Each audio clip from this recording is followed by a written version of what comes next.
नमस्कार साथियों, राम राम। स्वागत है आपका study path with Ritu YouTube channel पर। कैसे हो आप सभी? आई होप आप सभी अच्छे ही होंगे। तो ज़ोरों शोरों से तैयारियां चल रही हैं।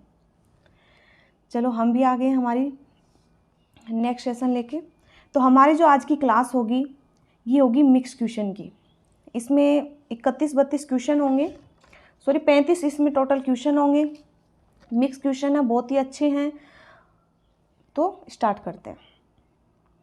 पहला क्वेश्चन है कि पश्चिमी राजस्थान में पाए जाने वाले बालुका स्तूपों का निर्माण निम्न में से किस प्रक्रिया से होता है? तो बालुका स्तूपों का निर्माण कौन सी प्रक्रिया से होता है? भौतिक प्रदेश पढ़े थे। ये होता है अपर्दन और निक्षेपण से। तो बालुका स्तूप जो है वो अपर्दन और निक्षेपण की प्रक्रिया से बनते हैं। बालुका स्तूप जो हैं ये दो तरह के होते हैं। एक तो होता है बालुका स्तूप मुक्त क्षेत्र, एक होता है बालुका स्तूप युक्त क्षेत्र। तो मुक्त जो क्षेत्र आता है जहां बालुका स्तूप नहीं पाए जाते हैं वो आता है 41.50% भाग के ऊपर क्या है कि बालुका स्तूप नहीं पाए जाते हैं। और बालुका स्तूप युक्त क्षेत्र कौन सा है जहां बालुका स्तूप पाए जाते हैं वो आता है 58.50% भाग के ऊपर, कि यहाँ बालुका स्तूप पाए जाते हैं। सर्वाधिक जो बालुका स्तूप है वो कहाँ पाए जाते हैं? तो सर्वाधिक चूरू में पाए जाएंगे भाई। और एक आता है कि सभी प्रकार के, कि जितने भी हैं, बरखान है, अनुधैर्य है, अनुप्रस्थ है, जितने भी प्रकार के बालुका स्तूप पाए जाते हैं वो पाए जाएंगे जोधपुर में। यानी कि सर्वाधिक तो पाए जाते हैं हमारे चूरू में, और सब सर्वाधिक प्रकार के, सभी प्रकार के देखें तो वो पाए जाएंगे जोधपुर में। हो गया क्लियर? तो इसका आंसर हो जाएगा 3 नंबर। नेक्स्ट चलते हैं कि जाम्बोजी ने देह त्याग किया था। तो जाम्बोजी ने कहाँ देह त्याग किया था? ये क्या था? लालासर बीकानेर में। ये बीकानेर में पड़ता है लालासर। इनका जो जन्म होता है जाम्बोजी का ये होता है पीपासर नागौर में। कहाँ होता है? पीपासर नागौर में। और इनकी समाधि कहाँ है? समाधि आती है इनकी मुकाम बीकानेर में। ऐसे ही क्वेश्चन पूछे जाते हैं इनसे। मुकाम बीकानेर में, बीकानेर में, दोनों जगह। तो जाम्बोजी ने देह त्याग कहाँ किया? लालासर बीकानेर में। जन्म उनका पीपासर में होता है और उनकी जो समाधि आती है ये आती है मुकाम बीकानेर। हो गया क्लियर? तो इसका आंसर हो जाएगा 1 नंबर। नेक्स्ट चलो, अगला है 12 कोटड़ी किस शासक से संबंधित है? 12 कोटड़ी किससे संबंधित है? ये आती है पृथ्वीराज कछवाहा। तो 12 कोटड़ी पृथ्वीराज कछवाहा से संबंधित है। इसमें क्या होता है कि 12 विद्वानों की टीम होती है। 12 विद्वानों की टीम, 12 विद्वानों की एक टीम होती है जिसे 12 कोटड़ी कहते हैं। और ये कहाँ के थे? आमेर के शासक जो हैं ये 12 कोटड़ी में शामिल हैं। तो पृथ्वीराज कछवाहा वैसे आमेर के शासक थे, तो 12 कोटड़ी भी आमेर के लिए है कि यहाँ 12 विद्वानों की एक टीम होती थी जिसे 12 कोटड़ी कहते हैं। और पृथ्वीराज कछवाहा कहाँ के थे? आमेर के। हो गया क्लियर? इसका आंसर हो जाएगा बी नंबर।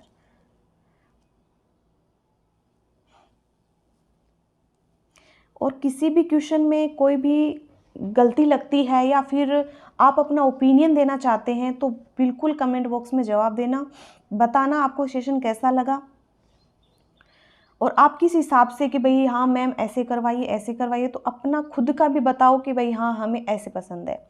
वैसे भी अभी तो पेपर आने वाले हैं। अगला क्वेश्चन आता है, ओलंदी क्या है? औलाद नहीं है ये, ओलंदी। तो ओलंदी क्या है? तो नववधु के साथ जाने वाला पुरुष, दहेज नहीं, नववधु के साथ जो पुरुष जाता है उसके साथ उसके ससुराल, उससे बोलते हैं ओलंदी। तो इसका आंसर हो जाएगा डी नंबर। नेक्स्ट आता है, देश हितैषणी सभा की स्थापना की गई। कब की गई देश हितैषणी सभा की स्थापना? ये की गई थी 1877 में। 1877 में देश हितैषणी सभा की स्थापना की गई थी। और अगर फुल डेट पूछे तो ये आता है 2 जुलाई 1877। इसके अध्यक्ष कौन थे? देश हितैषणी जो सभा है इसके अध्यक्ष थे सज्जन सिंह। ठीक है, तो इसका आंसर हो जाएगा 3 नंबर देश हितैषणी सभा। नेक्स्ट क्वेश्चन आता है, आमागढ़ लेपर्ड सफारी प्रसिद्ध है, कहाँ स्थित है ये? आमागढ़ लेपर्ड सफारी कहाँ है? जयपुर। तो इसका आंसर हो जाएगा 6 का सी।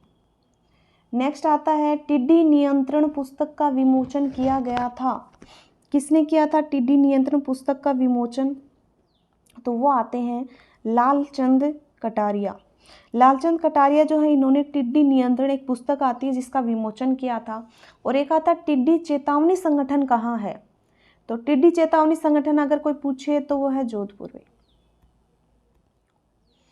ठीक है, तो इसका आंसर हो जाएगा 3 नंबर। नेक्स्ट क्वेश्चन आता है 8 का, कि हाल गुरु मेवाड़ के किस शासक की उपाधि है? ये तो काफी सुना होगा, हाल गुरु, चाप गुरु, छाप गुरु, दान गुरु। तो हाल गुरु मेवाड़ के किस शासक की उपाधि है? ये आती है कुंभा की। तो इनके अन्य उपाधियां भी तो आती हैं हाल गुरु के अलावा। एक आता है चाप गुरु, इन्हें चाप गुरु भी कहते हैं, इनकी उपाधि है। एक आता है छाप गुरु, एक आता है दान गुरु, और एक अभिनव भट्टाचार्य, अभिनव भट्टाचार्य भी इनकी उपाधि आती है, ये इनकी उपाधि आती है। और एक आता है हिंदू पंत, कि अभिनव भट्टाचार्य तो कुंभा को कहते हैं, एक आता है हिंदू पंत, वो किसे कहते हैं? राणा सांगा को। तो हिंदू पंत आती है, हिंदू पंत राणा सांगा का। हो गया क्लियर? तो इसका आंसर हो जाएगा बी नंबर 8 में। नेक्स्ट क्वेश्चन आता है, कि राजस्थान को एनीमिया मुक्त करने के लिए सप्ताह का कौन सा दिन है जो शक्ति दिवस के रूप में चुना गया है? एनीमिया मुक्त करने के लिए तो कौन सा दिन चुना गया है? तो वो आता है मंगलवार। तो 9 में आ जाएगा बी। नेक्स्ट आता है, कि राज्य का प्रथम मूक बधिर कॉलेज स्थापित किया गया, जहाँ पे मूक बधिर जो बच्चे हैं या उनके लिए कॉलेज स्थापित किया गया है जो बोल नहीं सकते। तो कहाँ किया गया है राज्य का प्रथम मूक बधिर कॉलेज? जोधपुर में।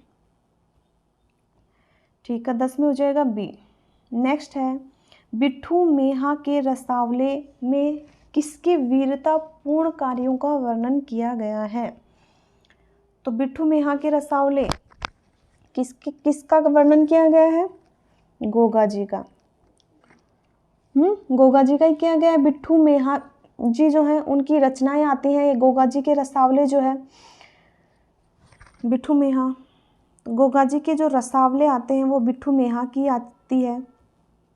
तो एक तो इनके रसावले, एक पाबूजी छंद जो है वो भी बिट्ठू मेहा की आती है, पाबूजी छंद।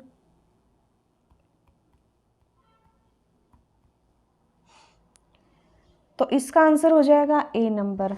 गोगा जी जो है ये ददरेवा चूरू में इनका जन्म होता है। 1003 विक्रम संवत को इनका जन्म होता है ददरेवा चूरू में। इनके जो पिता थे वो थे जेवर चौहान। इनकी माता का नाम पूछे तो वो आता है बाछल। और एक गोगा जी की ओल्डी आती है सांचौर जालोर में। तो हो गया क्लियर? इसका आंसर हो जाएगा ए। एक गोगा जी जो है इनके सहयोगियों का नाम आता है, एक आता है इनका सहयोगी भज्जू कोतवाल। बहुत इंपॉर्टेंट क्वेश्चन है भाई, किसी न किसी परीक्षा में आने वाला है, ये समझ लो। भज्जू कोतवाल, एक इनके सहयोगी थे भज्जू कोतवाल, एक आते हैं जवाहर पांड्या, 2 इनके सहयोगियों का नाम। ठीक है, हो गया। इसका आंसर हो जाएगा ए नंबर। नेक्स्ट आता है कि शीत ऋतु में पश्चिमी राजस्थान में अधिक ठंड पड़ने का कारण क्या है? क्यों पड़ती है अधिक ठंड? क्योंकि मिट्टी है, रेतीला धरातल है यहाँ पर। और पश्चिमी राजस्थान जो है इसमें मरुस्थली जो भाग देखते हैं उसमें 12 जिले आते हैं, और वैसे अरावली के पश्चिम में देखते हैं तो 13 आते हैं, इसमें सिरोही शामिल हो जाता है। कितना प्रतिशत भाग मरुस्थलीय है? 61.11% भाग। और यहाँ पे एरिडोसोल व एंटीसोल मृदा भी पाई जाती है पश्चिमी राजस्थान में। तो इसका आंसर हो जाएगा 1। नेक्स्ट है सुमेलित नहीं है, कौन सा सुमेलित नहीं है ये बताना है भाई।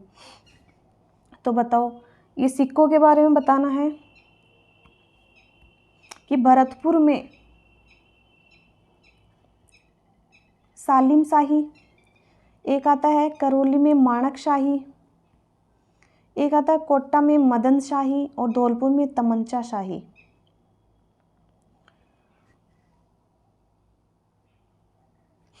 तो ये सारे सुमेलित ही हैं।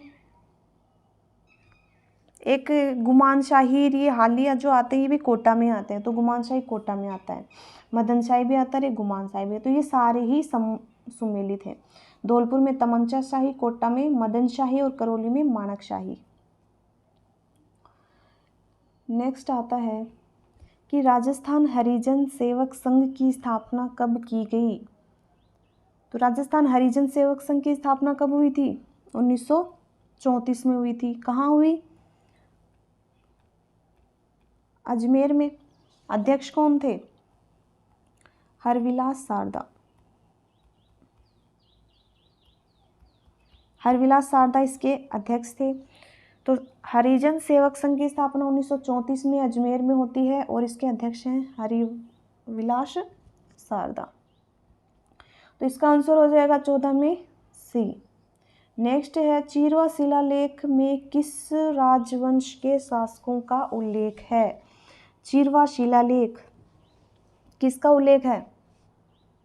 कहाँ का है चीरवा शिलालेख? उदयपुर का।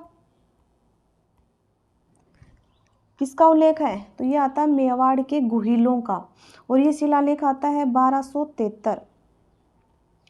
1273 ईस्वी का आता है। संस्कृत भाषा में आता है,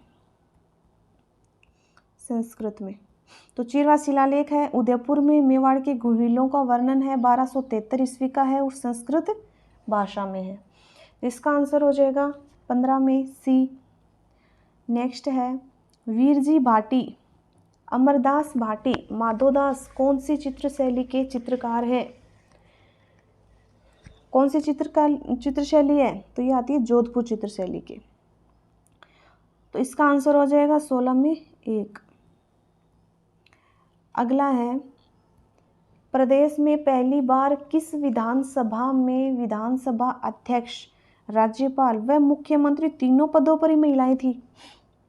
कितना जबरदस्त क्वेश्चन है ये। देख बताओ कौन सी विधानसभा थी जिसमें विधानसभा अध्यक्ष भी महिला, राज्यपाल भी महिला और मुख्यमंत्री भी महिला? कौन सी विधानसभा थी? 12वीं। क्यों? क्योंकि सीएम कौन था? सीएम थे वसुंधरा राजे। सीएम वसुंधरा राजे। विधानसभा के जो अध्यक्ष थे वो कौन थे? सुमित्रा सिंह।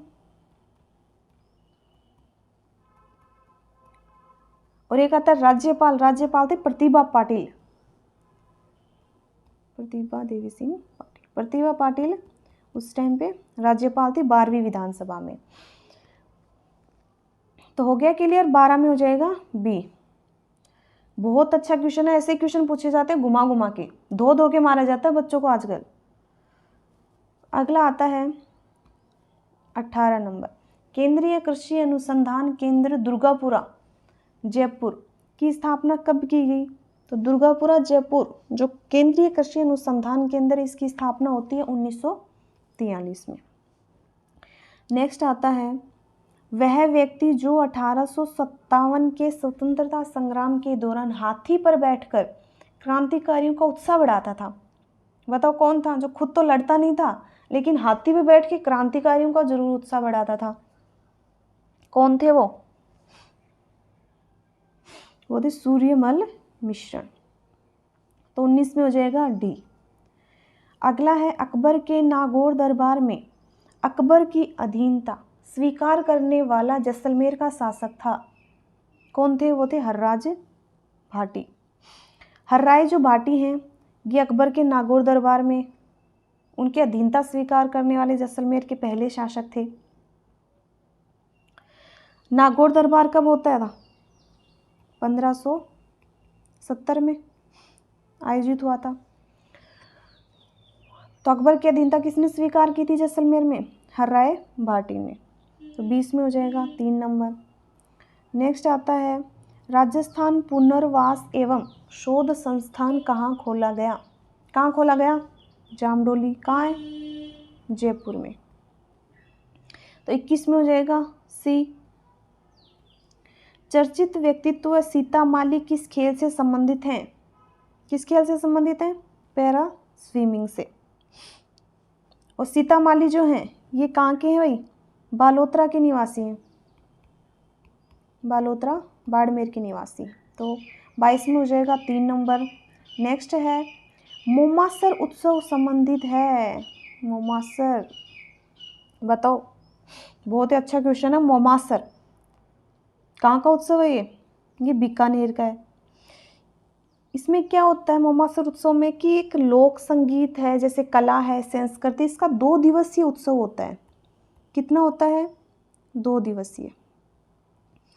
संस्कृति के इनके बारे में इसमें बताया जाता है। तो इसका आंसर हो जाएगा बी नंबर 23 में। नेक्स्ट आता है प्रदेश के किस जिले में मजदूरों और किसानों के द्वारा अपने मजदूरी संबंधी रिकॉर्ड मांगने पर राज्य सूचना का अधिकार कानून बनाया गया? कहाँ बनाया गया था? ये आता है राजसमंद में। 24 में हो जाएगा 1 नंबर। नेक्स्ट क्वेश्चन है निम्न में से किस जिले में वार्षिक वर्षा में सर्वाधिक विषमता? ये बहुत बार क्वेश्चन हो गया है भाई। जैसलमेर में। नेक्स्ट है राजस्थान सरकार ने अंगदान को प्रोत्साहित करने वाली किस फिल्म को टैक्स फ्री कर दिया? कौन सी को टैक्स फ्री किया है? ए जिंदगी। अंगदान करने से वैसे भी किसी को जिंदगी मिलती है, तो इस फिल्म का नाम आता है ए जिंदगी। नेक्स्ट है 27 नंबर की प्रदेश की पहली लिफ्ट सिंचाई परियोजना विकसित की जाएगी? मेज नदी के ऊपर की जाएगी। अगला है निमाड़ी व रांगड़ी किस बोली की विशेषताएं हैं? निमाड़ी व रांगड़ी कौन सी बोली की विशेषताएं? मालवी की। अब ये जो निमाड़ी आती है ये झालावाड़, प्रतापगढ़ और कोटा वाला जो क्षेत्र है इसमें बोली जाती है। झालावाड़, प्रतापगढ़ और कोटा। तो निमाड़ी हो गई झालावाड़, प्रतापगढ़ और कोटा। और ये जो रांगड़ी बोली है ये क्या है कि मालवी प्लस मारवाड़ी का मिश्रण आती है। एक तो मालवी हो गई, मालवी तो निमाड़ी व रांगड़ी दोनों की मिश्रण होती है मालवी। और रांगड़ी जो है कि निमाड़ी व रांगड़ी कौन सी बोली है जिसकी विशेषता है? तो मालवी की। और रांगड़ी जो है ये मालवी और मारवाड़ी का मिश्रण मानी जाती है, मालवी व मारवाड़ी का।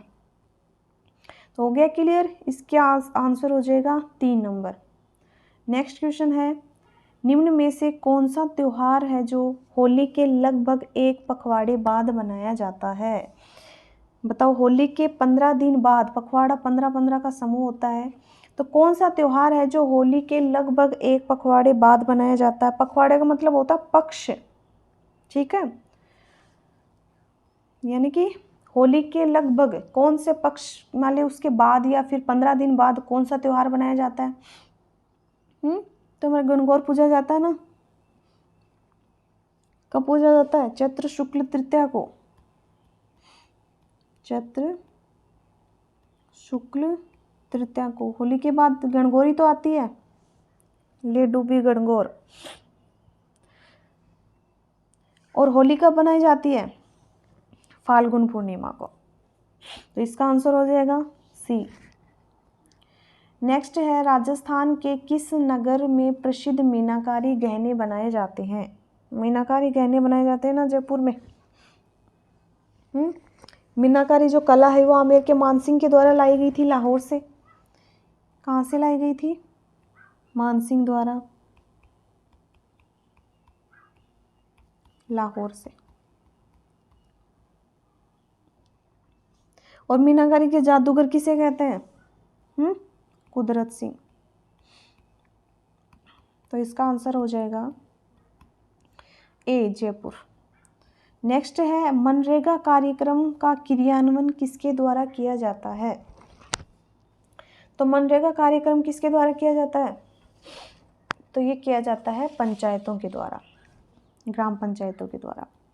तो इसका आंसर हो जाएगा 31 में 1। एक आता है चारचोमा मंदिर राजस्थान के किस जिले में है? बहुत इंपॉर्टेंट क्वेश्चन है भाई। और ये जो मंदिर है चारचोमा, ये गुप्तकालीन महादेव का मंदिर है भाई, गुप्तकालीन काल का है, गुप्तकालीन, और ये कोटा में पड़ता है। बहुत ही शानदार मंदिर है, पुराना है। तो 32 में हो जाएगा ए।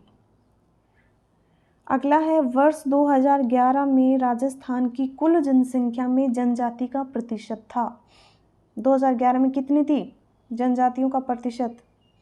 13.5% था, जिसमें एससी जो थी ये तो थी 17.8% और एसटी का जो प्रतिशत था वो था 13.5%। ठीक है, तो इसका आंसर हो जाएगा 33 में डी। नेक्स्ट है कौन सा सिर का आभूषण नहीं है? आप बताओ कौन सा नहीं है सिर का आभूषण? बोरला है क्या? बिल्कुल है बोरला। रखड़ी भी पहनी जाती है सिर में, टीकड़ा भी पहना जाता है, लेकिन जो गोखरू आभूषण है ये हाथ का आभूषण है भी। तो 34 में आ जाएगा बी, गोखरू जो है ये सिर का आभूषण नहीं है। नेक्स्ट और लास्ट क्वेश्चन आता है कि अंगुचा गुलापुरा किस खनिज का खनन केंद्र है? कहाँ का अंगुचा गुलापुरा? भीलवाड़ा। और कौन सा खनन कौन से खनिज का है? ये आता है सीसा और जस्ता का। ये हमारे 35 क्वेश्चन थे। बहुत ही इम्पोर्टेंट क्वेश्चन है भाई, ध्यान से पढ़ लेना। ऐसे ही क्वेश्चन पूछे जाते हैं आजकल परीक्षाओं में। और आपको हमारा ये सेशन कैसा लगा ये कमेंट बॉक्स में ज़रूर बताना। मिलते हैं नेक्स्ट सेशन में। आज के लिए धन्यवाद।